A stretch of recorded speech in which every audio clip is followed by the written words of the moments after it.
እኔ ላንተ መጠቀሚያ ላንተና ለ16 ሞተረኞች ግብረ አበሮች መጠቀሚያ እንደሆን 3 ቀን እኔ ጾሜን አድሬ ያውቃለሁ። ማደሪያ አጥቼ ፖሊስ ጣቢያ በር ላይ 2 ቀናቶች ቁጭ ብዬ አድሬ ያለሁ። አንድ በኩል በሴቶችና ህፃናት በኩል የተለየ ፈንድ ይለቀቃል። አንድ በኩል በድርጅት ውስጥ ባሉ በሚሰሩ በጥበቃ ሰራተኞች ይሁን በምናምን እዛ ውስጥ እግዚአብሔርን ችላ ብለን ኃጢአትን እየሰራን ያለን በእነዚህ ዱዳ ህፃናቶች ላይ መፈጸም የሌለበትን ነገር በቸልተኝነት እየፈጸምን ያለን ወንጀለኞች አሁንም በጌታችን በመድኃኒታችን በኢየሱስ ክርስቶስ ስም እላለሁ አስከፍቻችሁም ከሆነ አሳዝኛችሁም ከሆነ አስቀይሜያችሁም ከሆነ በጌታችን በመድኃኒታችን በኢየሱስ ክርስቶስ የልደት በዓል መታሰቢያ ይሁንልኝና ይቅርታ አድርጉልኝ። ባጠፋሁት በበደልኩት ህዝብ ፊት ሊቀርብ የማይገባውን ነገር በስሜት በብስጭት በንዴት ህፃናት ልጆቼን ይዤ በመቅረቤ በዚህ ተቀይማችሁኝ ከሆነ በጌታችን በመድኃኒታችን በኢየሱስ ክርስቶስ ስም አሁንም ይቅርታ እላለሁ። ሰላም የተወደዳችሁና የተከበራችሁ ውድ ኢትዮጵያውያን ቤተሰቦቼ እንደምን አዳራችሁ እንደምን ዋላችሁ? እንኳን ለጌታችን ለመድኃኒታችን ለኢየሱስ ክርስቶስ የልደት በዓል አደረሳችሁ እላለሁ። ውድ ኢትዮጵያውያን እንደምን አላችሁ? ድምጻችሁ ስለምን ጠፋብኝ? እንግዲህ ምንም ቢሆን ምንም ከክፋት ደግነት ሳይሻል አይቀርም። ጌታችን መድኃኒታችን ኢየሱስ ክርስቶስ ስለ እኛ ብሎ በቀራንዮ አደባባይ ላይ ደሙን ያፈሰሰ ጌታ ኢየሱስ ሁልጊዜም ከኛ ሰላም፣ ፍቅር፣ እምነት ይፈልጋልና በውሸት የሱን ስም ከምንጠራው በማስመሰል የሱን ስም ከምንጠራው የይቅርታ ልብ ሳይኖረን የሱን ስም ከምንጠራው ውድ ኢትዮጵያውያን ልብ ብላችሁ ስሙኝና እናት ከልጆቿ ተለይታ ልጆች ከእናታቸው ተለይተው ይህን ሁሉ ሰዓትና ለ5 ወራት እንደተለያየን ይታወቃል። ለ5 ወራት በምንለያይበት ጊዜ ያሳለፍኩትን ውጣ ውረድ ያሳለፍኩትን ጭንቅና መከራ ስለምን ችላ አላችሁብኝ? ስለምን አይመለከተንም? ይህ የኛ አይደለም ስለምን አላችሁኝ? ምንም ቢሆን የሰው ልጅ ያጠፋል። ምንም ቢሆን የሰው ልጅ ብዙ እግዚአብሔርን ሳያውቅ ብዙ ይበድላል። ነገር ግን ልቡ ላይ ይቅርታ መመለስ ግድ ነውና ጌታችን መድኃኒታችን ኢየሱስ ክርስቶስን ስናምነው ስናመልከው የይቅርታ ልብ ይዘን የፍቅር ልብ ይዘን በሰዎችም ዘንድ ይሁን በፈጣሪያችንም ዘንድ ይሁን በማንኛውም በእናት አባት በእህት ወንድም በማንኛውም ማህበረሰብ አስቀይመን ከሆነ ህዝብን አሳዝነን ከሆነ አስከፍተን ከሆነ የይቅርታ ልብ ይዘን ከቀረብን በእውነት ኢትዮጵያውያን ይቅር ማለት ግድ ይላል። አስከፍቻችሁም ከሆነ አሳዝኛችሁም ከሆነ አስቀይሜያችሁም ከሆነ በጌታችን በመድኃኒታችን በኢየሱስ ክርስቶስ የልደት በዓል መታሰቢያ ይሁንልኝና ይቅርታ አድርጉልኝ። ባጠፋሁት በበደልኩት ህዝብ ፊት ሊቀርብ የማይገባውን ነገር በስሜት በብስጭት በንዴት ህፃናት ልጆቼን ይዤ በመቅረቤ በዚህ ተቀይማችሁኝ ከሆነ በጌታችን በመድኃኒታችን በኢየሱስ ክርስቶስ ስም አሁንም ይቅርታ እላለሁኝ። ደግሜ ይቅርታ እላለሁ። ምክንያቱም ይቅርታን እምለው ስለምንድን ነው? ሁላችንም ፈጣሪያችን ፊት እንቆማለን። ለጸሎትም ሆነ ለንስሐም ሆነ ለይቅርታ ልባችን አዘጋጅተን ፈጣሪያችን ፊት እንቆማለን። በዛን ጊዜ የበደሉንን ይቅር እንደምንል ሁሉ አቤቱ ጌታ ሆይ ይቅር በለን እንልና እሱ ፊት እንበረከካለን፣ እሱ ፊት እንናገራለን። ያኔ አጠገባችን ያሉትን ሰዎች አስቀይመን ከሆነ አጠገባችን ያሉትን ሰዎች አሳዝነን ከሆነ ይቅር ባይነት መልካምነት ለራስ ነውና በጣም ብዙ የተበደልኩ በሆነም በጣም ብዙ የተሰቃየው በሆነም በጣም ብዙ የተንገላታው በሆነም ነገር ግን ጌታ ኢየሱስ ክርስቶስ ለንስሐ ጊዜ እስከሰጠኝ ድረስ ስላቆመኝ በፊቱ ልጄ ብሎ ከጎኑ ከፊት ለፊቱ እስካቆመኝ ድረስ እኔ ስለሱ መመስከሬን ወደ ኋላ አልልም። ምክንያቱም እሱ መሐሪ ነው፣ መሐሪ አምላክ ነው፣ መሐሪ የፍቅር አባት ነው። ፍቅር ነውና ስለሱ መሐሪነት፣ ስለሱ ይቅርባይነት፣ ስለሱ ቸርነት ሳልናገር አላልፍም። ከነ ኃጢአታችን፣ ከነ ጉስቁልናችን፣ ከነ በደላችን፣ ከነ አሰቃቂ ወንጀል ከመፈጸማችን ጋር እሱ ይቅር ብሎን እስካሁኑ ሰዓትና ጊዜ ድረስ ሰጥቶን እስካሁን ሰዓት ጠብቆ ስላቆየን ጌታ መድኃኒት ኢየሱስ ስሙ ይባረክ፣ ስሙ የገነነ ይሁን። ስለ ጌታችን ስለ መድኃኒታችን ስለ ኢየሱስ ክርስቶስ አሁንም ከምንሰራው ኃጢአት፣ ከምንሰራው በደል፣ ከምንሰራው አሰቃቂ ወንጀል ታቅበን ጌታችን ይቅር በለን ብለን ወደ አምላክ ፊታችን አዙረን የበደልናቸውን ያስለቀስናቸውን መለያየት ሳይገባቸው እናትና ልጅ እናት 9 ወር ተሸክማ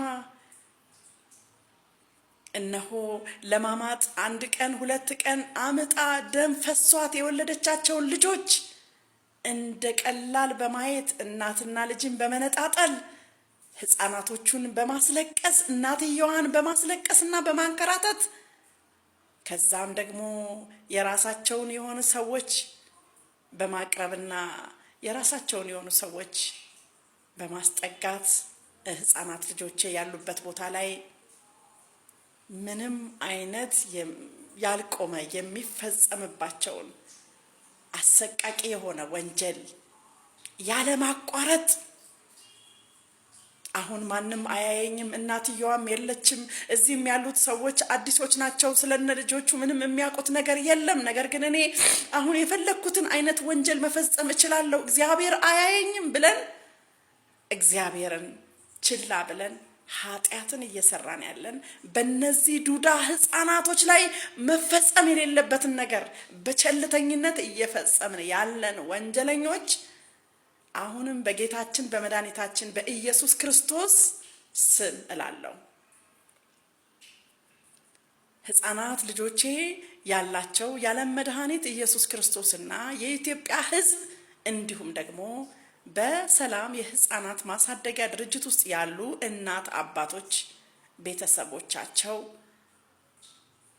እና እቺ ጎስቋላ ያለቀሰች የተንከራተተች ብዙ የተሰቃየች ብዙ ወንጀል የተፈጸመባት ሰው እንዳይቀርባት ሰው እንዳያያት ብቻዋን እያለቀሰችና እያዘነች በየመንገዱ በየአስፋልቱ በየቦታው እየተንከራተተች ያለች እናታቸው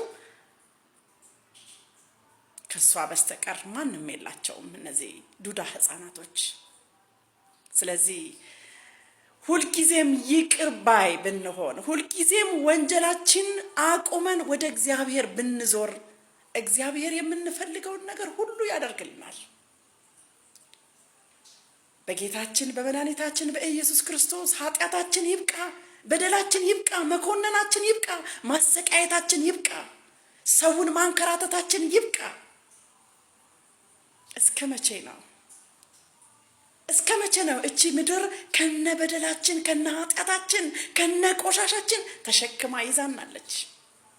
ገንዘብ እኮ የኃጢአት ምንጭ ነው። ገንዘብ በፈጣሪ ፊት ቀርቦ አንተን ይቅር እልሃለሁ ይቅር በለኝ አይልም እኮ። ገንዘብ እኮ ኃጢአታችን እንዲሰራ አያደርግልንም እኮ። ገንዘብ እኮ በእግዚአብሔር ፊት የሚቀርብ ትልቅና ገናና ስጦታ አይደለም እኮ። ይልቁንም በፈጣሪ ዘንድ የተጠላና የረከሰ የኃጢአት ምንጭ ነው ገንዘብ። ለገንዘብ ብለን ለዓለም ለቆሸሸውና ላስቀያሚው ገንዘብ ብለን እናትና ልጅን እንደዛም ብሎ ደግሞ ምንም የማይገባቸውን ንጹሃን ዜጎችን በማሰቃየትና አላስፈላጊ ወንጀል በመፈጸም አሁንም አይበቃንም ብለን ብዙ ወንጀለኞችን እየሰበሰብን የምንበላው ምግብ በኋላ እንጃ በኋላ ኃጢአት እንዳይሆንብን በኋላ ያ በኃጢአት የተመገብነው ምግብ ያ በኃጢአት ያመጣነው ያከማቸነው ገንዘብ ሲኦል እንዳይሆንብን። አዎ በህይወት እስካቆየን ድረስ እውነቱ ይሄ ነው። ሲኦል ወደ ሲኦል እንጂ የሚከተን ወደ ጌታችን መድኃኒታችን ኢየሱስ ክርስቶስ ወደሱ አያቀርበንም። አዎ እሱም አይከብርበትም፣ እሱም አይደሰትበትም። ስለዚህ ኃጢአተኞች ኢትዮጵያውያንን ችላ በማለት የእውነተኛ የክርስትና አባቶችን የማንኛውም እምነት አባቶችን የሚያስተምሩትን ነገር ችላ በማለት እውነትን ችላ በማለት የሕግ አካላትን ችላ በማለት የምንፈጽመው ወንጀል በኋላ ሲኦል እንዳይሆንብን፣ በኋላ ስቃዩ የከፋ እንዳይሆንብን።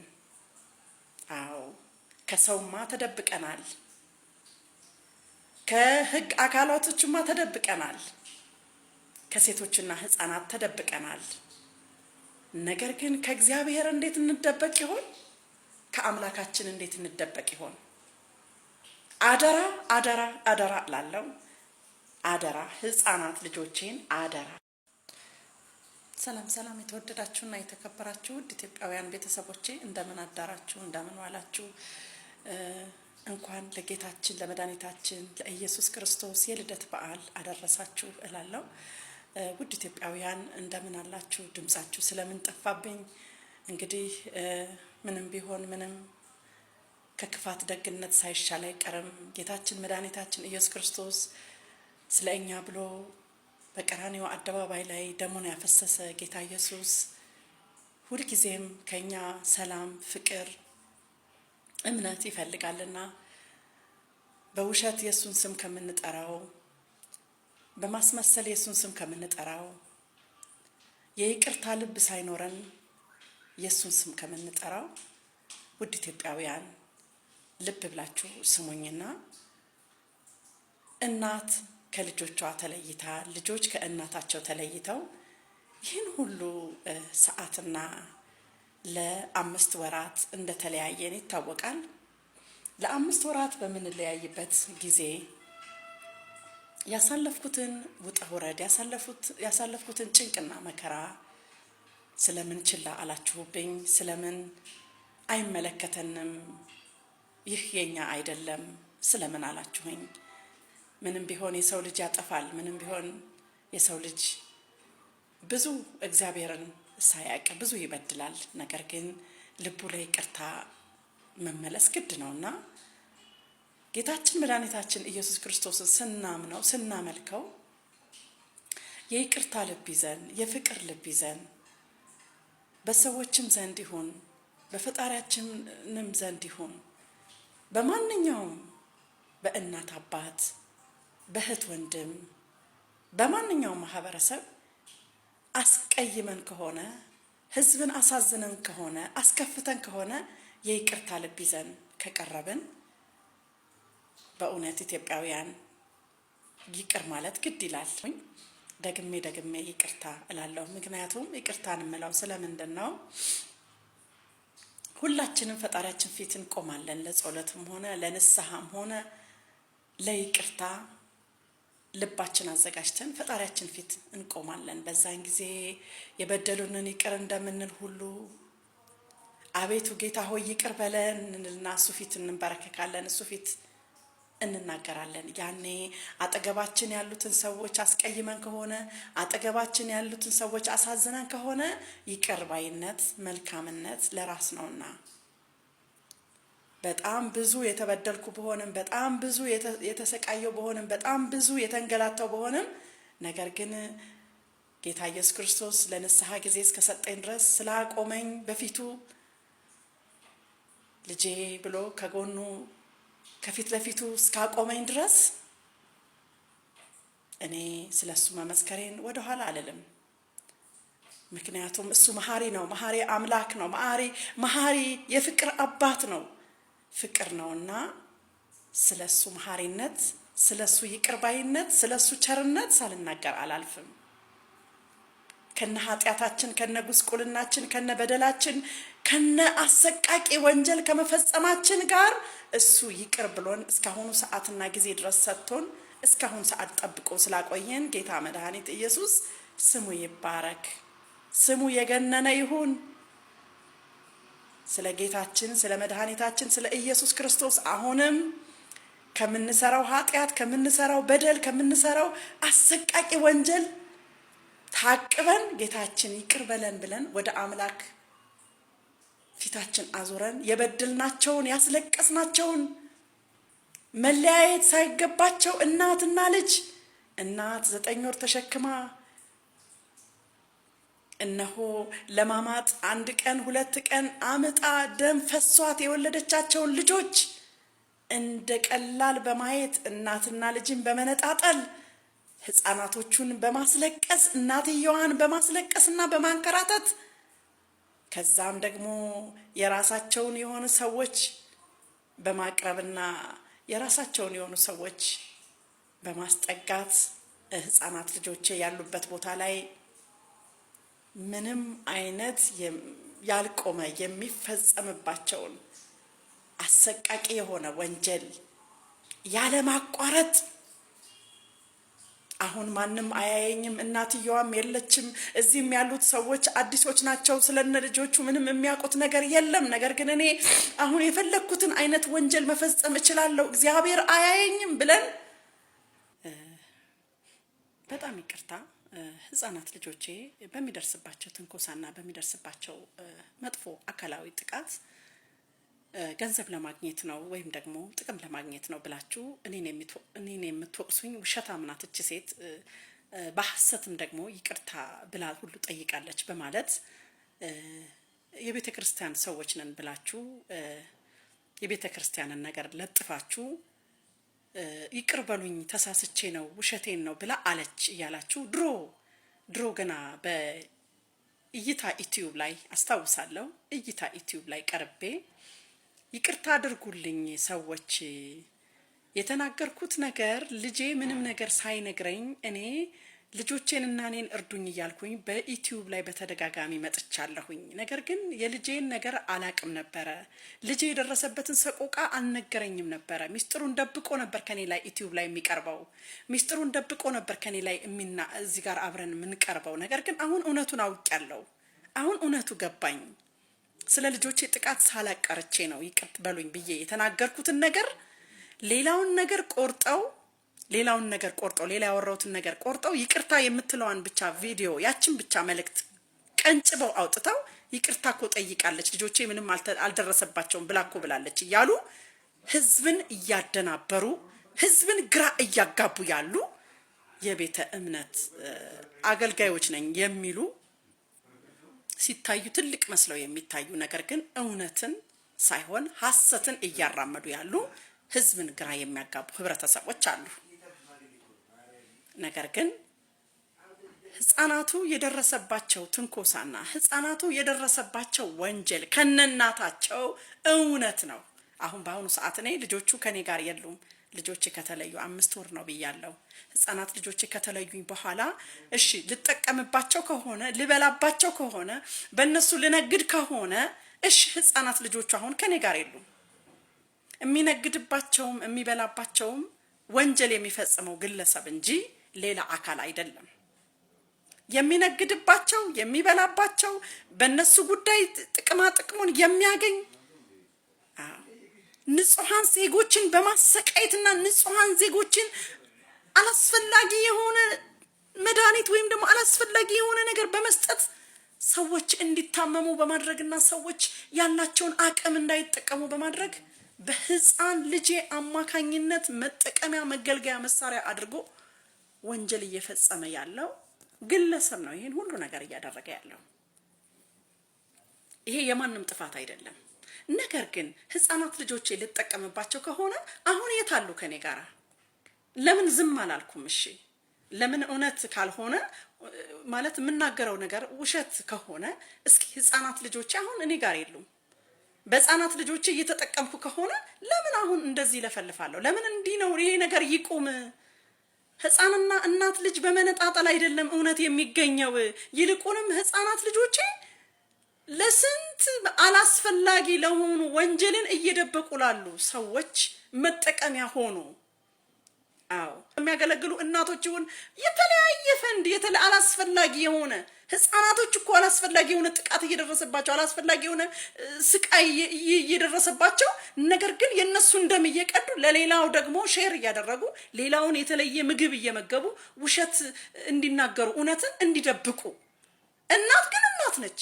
ለምን እናትም አባትም ነኝ አባት የለም። አባቶቻቸው ቢኖሩም ኢትዮጵያ ውስጥ አንድም አባት መጥቶ ስለ እነዚህ ልጆች ያገባኛል ይገባኛል ብሎ ምንም አይነት የመሰከረ ወይም የተናገረ ወደ ህግ ያቀረበ የለም። የትልቁ የአረብ ዜጋ ነው በውጭ ሀገር የሚኖር ልጄ መወለዱን የማያውቅ አባት ነው። አዎ ይሄ ግልጽ ነው ለማንኛውም የኢትዮጵያ ህዝብ። ልጄም ተናግሯል፣ እኔም ተናግሬያለሁ። የሌሎቹ የሁለት ልጆች አባቶች ግን አሉ እዚሁ ኢትዮጵያ ውስጥ አሉ፣ ይሰማሉ፣ ያያሉ ሁሉንም ነገር ግን ለነፍሳቸው በመፍራትና የራሳቸውን የግል ጥቅም በማስቀደም አያገባንም ሰዓቱ ልጅ እያልናት ወለደች ስለሷ ልጆች አያገባንም ብለው ዝም ብለው ቁጭ ብለዋል። ግን እናት ነች። እናት 9 ወር ተሸክማ አምጣ የወለደች እናት እንዴት እውነትን ልትደብቅ ትችላለች? እንዴት ብላ እውነትን ትደብቃለች? እንዴት? የተለየ ጥቅም ቢሰጣት የተለየ ነገር ብትሆን ብትንከራተት ብትጎሳቆል ቢርባት ጾሟን ብታድር እግዚአብሔር ግን አለው እስካሁን ጠብቆኛል መድኃኔዓለም። ምክንያቱም እኔ ለሰው የሰራሁት ነገር የለም። ሰው ከሌ ገደል ያልኩት ነገር የለም። ለከሌ ይሄን ነገር ጨምራችሁ ስጡት ያልኩት የለም። እከሌ ላይ ጥቃት ላድርስ ብዬ ጥቃት ያደረስኩት ነገር የለም። እኔ ስተኛ አፍንጫይ ላይ በማድረግ የተኛውበት ቦታ በመምጣት ወንጀል የሚፈጽመው አካል እግዚአብሔር እያየው ነው። ሰው ባያየው፣ ሰው ቢደብቅለት፣ ሰው በገንዘብ ቢታለል፣ ጥበቆች በገንዘብ ቢታለሉ፣ አዎ በማንኛውም ቦታ ያሉ የህግ አካላት በገንዘብ ቢደለሉ፣ እናት ግን አትደለልም። የፈለገ ነገር ይሁን እናት ነች። ልጆቿን አምጣ ከፈጣሪ የተሰጧትን ስጦታዎች የወለደች እናት እንዴት ስለ ልጆቿ የደረሰባቸውን በደል ደብቃ ዝም ብላ ታሳልፋለች? አይሆንም። ይሄ አይሆንም። ሞት ለሁላችንም አይቀርም። በየቀናችን ፈጣሪ ኑ ባለን ሰዓት እንሄዳለን። ስለዚህ ወንጀለኛው የምታደርገውን ወንጀል የምትሰራውን ሴራ ጥንቅቅ አድርጌ አውቃለሁ። ጥንቅቅ አድርጌ እያወቅኩበት ስለሆነ ግን ንብ እርባታ የልጆቼ የሚኖሩበት ቦታ ላይ እንዳልኖር 6 ቦታ አስቀይረኸኝ አሁን ደግሞ የመጨረሻ የተከራየኋት ቆርቆሮ በቆርቆሮ ያለሁባት ቦታ ላይ ውጪ ተብዬ ይሄው ድፍን 3 ቀን 4 ቀን ሆነኝ አልጋ ይዤ እያደርኩ ያለሁት። አዎ ይሄ እውነት ለህዝብ መገለጥ አለበት። ለምን ንብ እርባታ ላይ እዛ ህፃናት ልጆቼ የድርጅት ቦታ ያሉበት ቦታ ላይ እኔ በመሄድበት ሰዓት የህፃናቶቹን እውነት እኔ ስለማቅ እውነቱን ደግሞ ተመልሼ ለፖሊስ ወይም ደግሞ ለህዝብ ሼር ስለማደርግ እኔ አልፈለግም። መጀመሪያም ልጆቿ ትነጠቅ ብለክ ይሄ ሁሉ ወረቀት ሰብስበክ አዎ ከሚዲያ አካላቶች ጋር ከቲክቶከሮች ጋር በማውራት ሐሰት ነው በማለት የውሸት ነገር ነው እኮ ሴትዮዋ የምትናገረው ልጆቹን ለገንዘብ ብላ ነው ለመጠቀሚያ ብላ ነው እየለመነችባቸው ብላ ነው እያልክ ለህዝብ ሐሰትና ውሸትን እያስተላለፍክ ነገር ግን በድብቅ ወንጀልን እየፈጸምክ ጨለማን ተገን አድርገህ በሌሊት በ7 ሰዓትና በ8 ሰዓት ይሄንን ያከራዩኝ አከራዮች በስነ ስርዓት ተናገሩ ቢባሉ ጥንቅቅ አድርገው ይናገራሉ። 8 ሰዓት 9 ሰዓት ከ6 ሰዓት ጀምረህ እስከ 7 ሰዓት 8 ሰዓት 9 ሰዓት የምትሰራውን አንተ ታውቃለህ። አዎ እኔን ያከራዩኝ አከራዮቼ ያውቃሉ።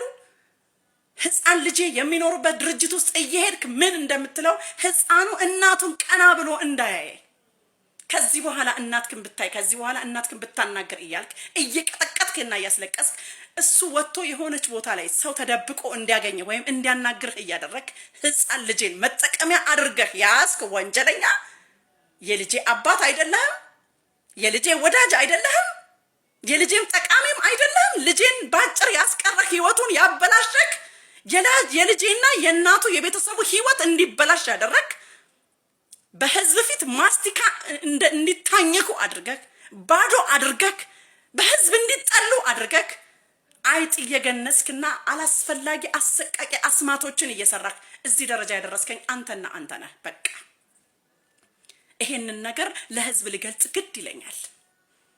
ስልክ ሲደወልልኝ ዋትስአፔን በመጥለፍ ስልኮችን በመጥለፍ ያ ሰው የሚያወራኝ እኔ የማወራውን ነገር በመስማት ፖሊስ ጋር እንዳይደርስ ሃከር አዘጋጅተክ ስልኬ በአንተ ቁጥጥር ውስጥ እንዲሆን ያደረክ አንተና አንተ ነህ። ይሄ እውነት እንዲገለጥ እፈልጋለሁ። በመሄድበት ቦታ መብራት በማጥፋት የምሄድበት የእምነት ቦታዎች ላይ መብራት በማጥፋት እኔ ምንም አይነት ነገር እንዳላገኝ፣ ምንም አይነት ስኬት እንዳላገኝ፣ ምንም አይነት በረከት ወደ እኔ እንዳይገባ መብራት ታጠፋና ታበላሸዋለክ። አዎ የምኖርበትን ቦታ እኔ ወጥቼ ከሄድኩኝ ወይም እኔ እዛ ቦታ ከተቀመጥኩኝ መብራት ታጠፋና የምትቀያይረው ነገር አለክ እኔ ምንም አይነት ነገር እንዳላገኝ። ምክንያቱም ገንዘብ እጄ ላይ ከገባ ለህዝብ የሆነ ነገር አቀብላለሁ ወይም ደግሞ ከፖሊስ ጋር የሆነ ነገር እውነት ነገር እንደዚህ ነው እንዲተደረገ በሌት ለኩል መፍትሄ እንዳላገኝ፣ ፍትህ እንዳላገኝ፣ አዎ ነገሩ እንዲቆም እንዳላገኝ አገልግሎት እንድሆን ከነ ልጆቼ ከነ ቤተሰቦቼ ላንተ መገልገያ ዕቃ እንደሆነ አድርገኸኛል። ይሄ እውነት መገለጥ አለበት። አዎ በግድ በኃይል ወይም ደግሞ በጀግንነት አይደለም ሴትን መማረክ የሚቻለው። ሴትን መውሰድ የሚቻለው በእንደዚህ መልኩ አይደለም።